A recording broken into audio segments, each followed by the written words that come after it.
Undertale. Yeah.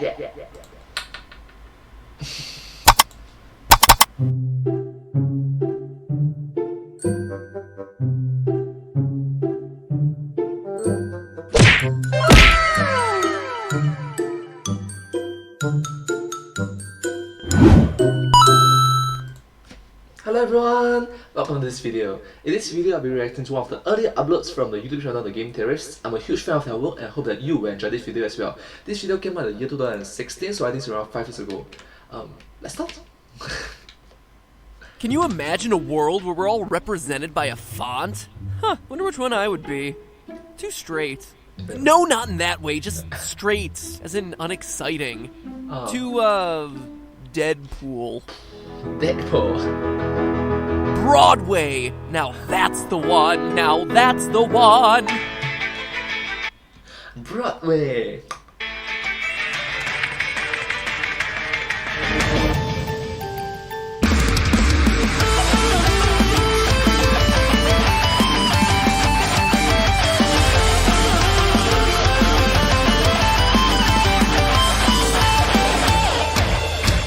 Hello, Internet!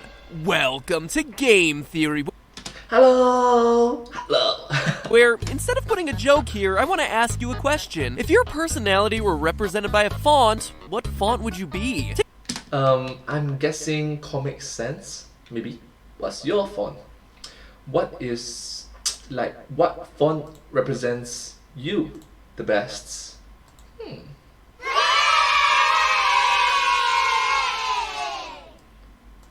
Alright, let's continue. Take a moment and put your font in the comments. I'm really curious to see what everyone has to say. Maybe find a couple new cool fonts to use. Yeah, just comment down below. Thank you so much. Bored with old Calibri 11. And with that out of the way, it's time to talk Undertale. Now, So if you're not sure, Calibri 11 is mostly, from my understanding, is mostly used for essays, reports, I think. And let's continue. I don't think I've ever gotten this many requests to cover a game. Well, except for FNAF. And I suppose FNAF 2. Oh, and then there was FNAF 3. Wait a minute, should I be worried about something here? Anyway, across the board. Yeah, you should be worried about something here. You are back then in this video is 2016, which is 5 years ago. Later parts of the year, you'll be doing a lot more videos about FNAF. Just saying. On YouTube, Reddit, and Twitter, you all have wanted Undertale. And honestly, I'm glad you brought it to my attention. True loyal theorists will know that Earthbound is my favorite game of all time. So a self-aware RPG in a similar style? Oh man, it's like a gift from the indie gaming heavens. Something similar to Deadpool. Hi. Undertale is a game where every character, from Goat Mom to Grind Fodder, has a sympathetic design and unique personality, motivations, goals, fears. Whether you're saving or slaughtering them, the game makes you feel something every time you enter an encounter. But to me, one character stood out amongst all the rest. Sans. A skeleton named after the font Comic Sans, hence all the font references at the beginning of the episode. If you haven't played Undertale, I'm sure that was a really weird opening. Anyway, No. I understand. That's why I understood the reference. Sans is, well, there's a lot of mystery around this guy. And before we get into it, let me put up a very special spoiler warning. Undertale is a game best experienced blind. So viewer discretion is advised. Like, really advised. Just spoiler alert. Spoiler warning. If you haven't played it, pause the video and come back after you've finished. I promise you won't regret it. Alright, so everyone out of the pool and ready for the adult swim? Good, because I'm feeling pretty determined to get to the bottom of Sans' mystery. So just to recap for those of you who haven't played the game and ignored the spoiler warning or just need a refresher, Sans is one of the two skeletal brothers who appear in the game. His partner is Papyrus, a loud, goofy trap lover also named after a font. But in the world Paris, Comic Sans, both are fonts. of Undertale, their origins are a big question mark. All that we really know is what's given to us by a shopkeeper in Snowden, who explains that Sans and Papyrus, quote, just showed up one day and asserted themselves. Weird, right? What's more is that, well, Papyrus just showed up one day and asserted himself. Huh. Weird. Papyrus is just kinda the goofy sidekick, Sans is much more complex. Sure, he likes fart jokes, but he's also incredibly powerful and deadly serious. Not only is his boss battle the hardest in the game, he's one of the only characters to have knowledge and power over space and time. He often takes shortcuts around the world through ridiculous routes, even walking through walls. He also acknowledges that he's only one of infinite versions of himself, making self-aware commentary of the various timelines that you've played through in the game. He can even count the number of times he's killed you. He acts like an arbiter in this world, passing out judgment on the player's actions in the game, even explaining the secrets of EXP and love, or execution points and levels of violence. So EXP is execution points, love is level of violence. Just to clarify. In short, he just doesn't quite fit in with the rest of the world of monsters. But then what? Or who is he? Well, the idea that he doesn't belong in Underworld seems to be correct. The evidence seems to point to the fact that he was, in fact, formerly a surface dweller. Oh! He got isekai here. Wow. Not sure if you understand the reference. He got isekai here. Transported. The true pacifist ending of the game, as the group looks out onto the horizon, Papyrus asks Sans about the giant ball in the sky. Sans says, quote, "We call that the sun." This is important because A, the usage of the word we and knowledge of the sun shows that Sans has a kinship or knowledge with other humans, and B, that despite he and Papyrus both being skeletons, are supposedly brothers, and apparently appeared in Underworld at the same time, they clearly have two very different histories. Why would Papyrus not know the name of the sun, but Sans would? We get further clues as to Sans' origin as we hear him say multiple times that he wants to go home, or go back. He says as much during his dinner date scene at the Metaton Hotel. He notices that the player must want to go home and says, quote, "I know the feeling." He then continues, "Maybe sometimes it's better to take what's given to you," as though he ended up in Underworld by accident. And in a genocide run during his boss fight, he says, quote, "Look, I gave up trying to go back a long time ago." Oh my god! I was correct. He was isekai here. Wow. End quote. And before you say he means going back to the surface world, that's clearly not the full story. His very next line of dialogue is, "And getting to the surface doesn't really appeal anymore either." Key word here is either. Yes, he seems to hail from the surface and wants to go back, but based on his dialogue, he no longer considers it his home. It's as though the surface world he once knew is gone, as though he's from a different time. It's pretty intriguing. So we're left with a being that appeared out of nowhere, presumably from the human surface, but from a different time period, who seemingly has the... Not necessarily time period. You assume that it's a different time period. What if it's the same but different dimension? Or what if it's a different planet? Or different parallel universes? You know, the usual isekai. Power to teleport? That's a lot of questions and not a lot of answers. But here's where things get really interesting. Sans has a hidden workshop that takes a fair amount of searching to find. You could say it takes a lot of determination to unlock. Anyway, obligatory determination references aside, as you start to look for this determination level to unlock. The reference. Easter egg, Sans gives you a key to his room with the words, "It's time you learn the truth." After some searching, you find the workshop, which contains items that leave even more questions. A photo album featuring Sans and a bunch of smiling people you don't recognize, a badge, blueprints with illegible handwriting, and a broken machine hidden behind a curtain. In the latest update, one more detail was added, a hand-drawn picture of 3 smiling faces with the words, "Don't forget." So what's it all mean? Well, a lot of Undertale theorists have been linking these details to a mysterious figure named W.D. Gaster, a ghostly character who never truly appears in the game. Honestly, covering him is a theory all unto itself, and probably one best saved for another day. Even still, none of the Gaster theories I've seen have been able to explain all the details, in particular the photo album and the badge. And that's what kept nagging me as I researched Undertale. A badge? That one in particular really stuck out to me. Why would such an oddly specific item be included in this huge huge Easter egg of a room, something that supposedly reveals the truth about Sans. Badges just aren't important in Undertale. And then it hit me. What if it wasn't from Undertale? What if this badge was from a completely different game and was, in fact, the most important badge in the history of gaming? The Franklin Badge. Now, for those of you wondering what I'm talking about, the Franklin Badge is a pivotal item from the Mother series. You know, the one with Earthbound. Or maybe you don't know that one either. I know. Does the audience know about it? Just saying. Just asking. You know, the one that Ness from Super Smash Bros. Yeah, well, Ness is from Earthbound, and Earthbound is the second part in this larger Mother trilogy. Alright? Good. Anyway, the Franklin Badge is a really important part of that series. It gets its start in the very first game and carries through the whole trilogy, saving your life multiple times in the process. It's so important that Nintendo has made it a staple item in the Smash Bros. Series. So I asked myself, what if the badge in Sans' drawer was that exact badge? Well, first off, it'd make Undertale connected to my favorite game, thereby making it even cooler. But that's still a pretty big logical leap. Cooler, you know, get it? Ice cool?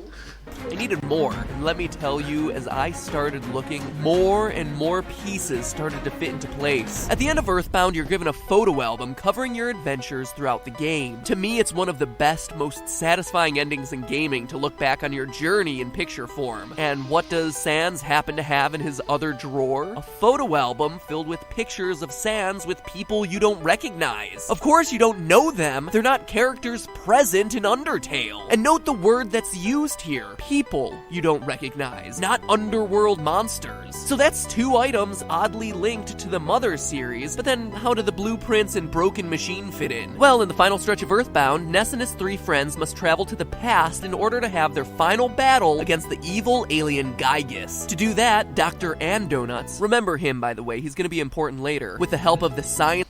Yeah, remember him by the way. He's gonna be very important.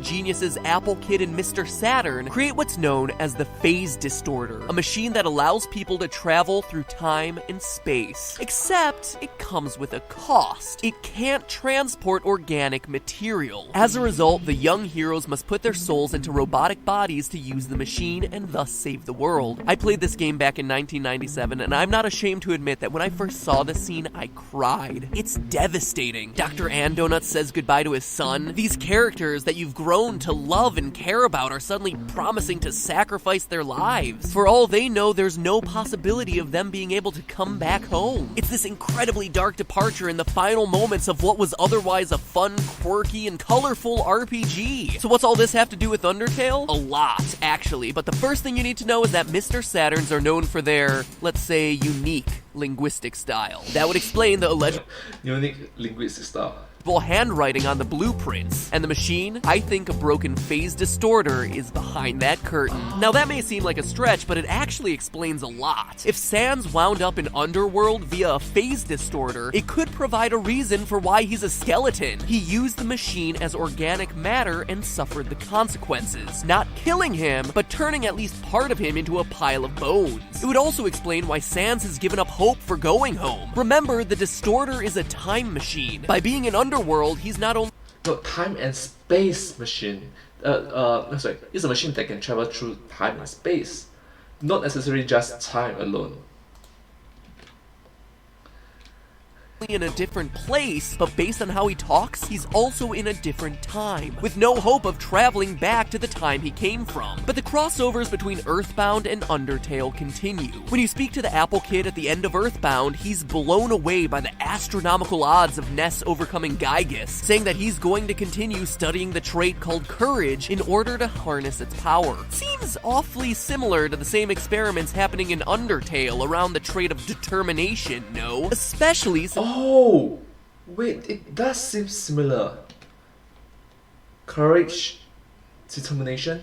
So much speculation has circulated that Sans is a key player in those experiments. But I'm sure you also want physical evidence, right? Well, don't worry, because I have plenty. During one of the endings of Undertale, we see Undyne and Alphys hanging out on the beach on the surface world. A beach that shares a lot of similarities to the tropical resort location named Summers that you play through in Earthbound. In fact, the geographic layout of the surface bears some striking similarities to the world of Mother. When Undertale's crew of monsters are finally able to reach the surface and look out over the earth, they're met with a beautiful sunset falling across a landscape of a tall mountain, a large city, and a sandy area adjacent to water. Notice the sun's reflection to indicate water and a lack of trees in this middle section here, hence the sand. Well, in Earthbound, you have the big city of Fourside, complete with skyscrapers, which you reach via a desert that just so happens to be adjacent to some water, and to the east, the mountain in Onets, where a meteorite lands on Earth. I always called it Onnet, but if that's not clear enough for you, Mother 1, Earthbound 0, Earthbound Beginnings, whatever you want to call it, it's had a lot of names, had a map laying out the same geographic landscape, a tall mountain to the east of a large city separated by a desert with all of it up against a coast. I don't know about you, but to me it seems like there's a definite connection between the world of Eagleland, again, unclear how it's pronounced, between the world of Eagleland and the surface world of Undertale.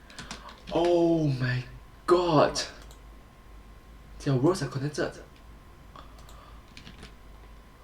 But the strongest physical connection, the one that definitely unites these two franchises, comes from none other than Papyrus himself. He wears a custom-made costume known as his battle body, but if you look really closely at the design of the armor, you'll notice some markings on the chest. Is it just a throwaway detail?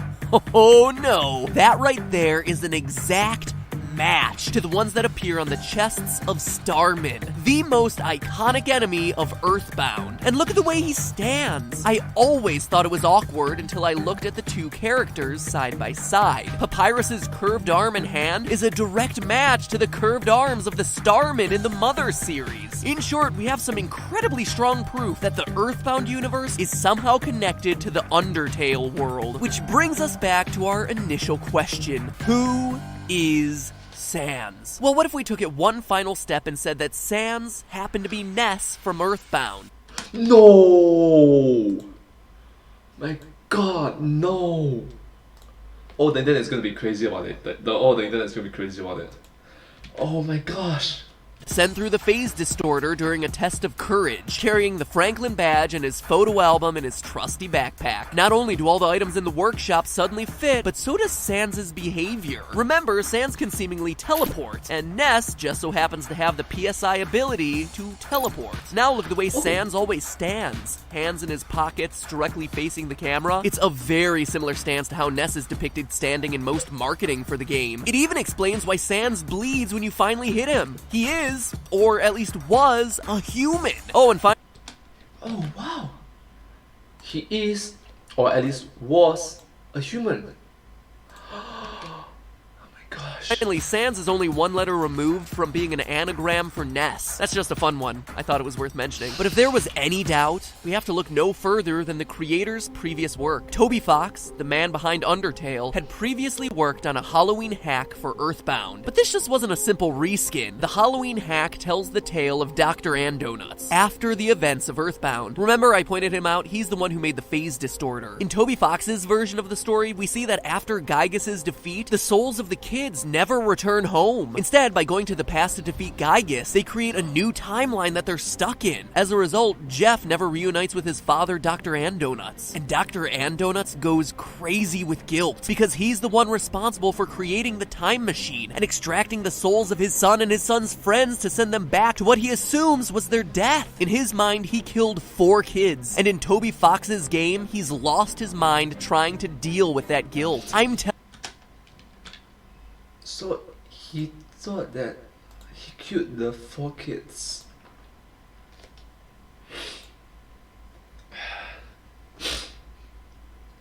Wow. Wow.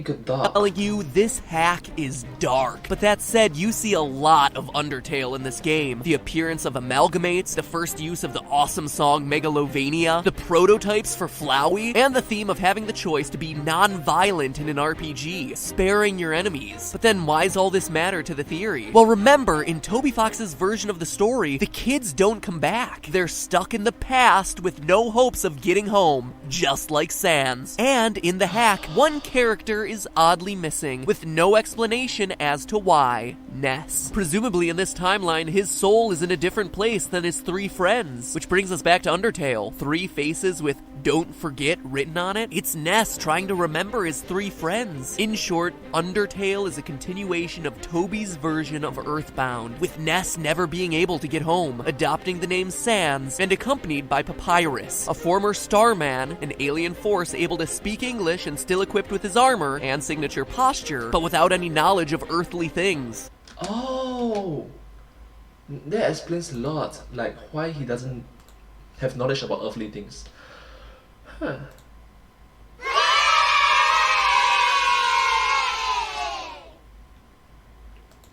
That's a lot.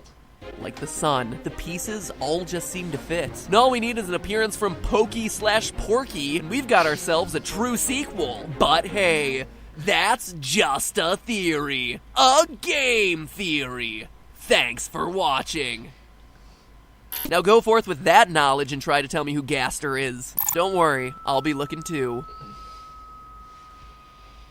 I have a few more Undertale theories in the works, as well as a deadlock, and then there's Goomba with another culture shock on the game, so if you're into the franchise, make sure you subscribe to get notified of those videos as they come out over the next few weeks. And hey, if you're interested in learning more about the Earthbound Halloween hack and its role as a precursor to Undertale, we're currently playing through it live. Our next session is Wednesday at 4 o'clock p.m. Pacific time, right here on this channel. So check it out. It's super creepy, but also super fascinating to see the inner workings of Toby Fox's mind. And if you want to catch up with what you've missed, boom, here's a link. I think that this clip really sums it up best. Hell yes, Mexicans!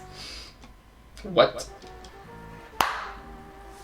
Or if you want to learn more about my favorite game, Earthbound, click right here. It's an old theory I did about the true meaning of the game, with an emphasis on old. So go with an emphasis of old. Like, this video is old to me, because this is like 5 years ago. But 2011, that's like old. That's like 10 years ago. What was I doing 10 years ago? I was so young and immature. Go back and laugh at how bad my editing and voiceover was. It's pretty funny to look back. But honestly, the message about the beauty of Earthbound is just as relevant as ever. Hopefully, by you guys watching this episode and maybe clicking over to watch that episode, I can share with you my all-time favorite game, and quite honestly, one of the best games ever created. But now, if you'll excuse me, I've got to go track some human migratory patterns across Southeastern Asia. So I'll see you guys next week. Yeah! Southeast Asia. Why does he have to say Southeastern Asia?